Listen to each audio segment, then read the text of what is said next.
Hello years మా తల్లిదండ్రులు అప్పట్లో తిథి వార నక్షత్రాలు తర్వాత జన్మనామం అవన్నీ చూసి పెట్టలేదు సార్, ఏదో పెట్టేసారు అట్లాగే ఉందంటారు వాళ్ళు. అట్లా ఉన్నప్పుడు కొంతమందికి ఏవో బాధలు, ఆర్థిక ఇబ్బందులు లేకపోతే ఇంకో ఇబ్బందులు రావచ్చు. కాబట్టి దాన్ని పేరు మార్చుకోవాలి అని అనుకుంటారు ఒకటి. రెండవది, ఇంకొంతమంది అన్నీ బాగానే ఉంటాయి, ఉద్యోగం, జాబు, అన్నీ ఇండస్ట్రీ అన్నీ బాగానే ఉంటాయి, కానీ నేమ్ కరెక్షన్ చేసుకోవాలా అని ఒక క్వశ్చన్ మార్క్.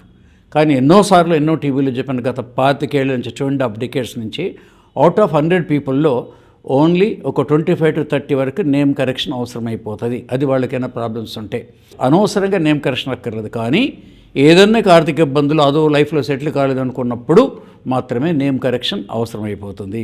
అందుట్లో మళ్ళీ నేమ్ కరెక్షన్ చేస్తే ఎలా ఉండాలంటే, మీరు ఆ నేమ్ కరెక్షన్ చేసినట్టు ఎవరికి తెలియకూడదు. It should be like a plastic surgery అంటుంటాను నేను, ఎగ్జాంపుల్ ఇస్తూ కూడా. మీ పేర్లు బలం ఎంత ఉంది, ఈ నేమ్ కరెక్షన్ అవసరమా కాదనుకున్న మటుకు ఈ వీడియోలు చూడండి, మీ అనుమానాలు, డౌట్స్ అన్నీ పటాపంచలైపోతాయి.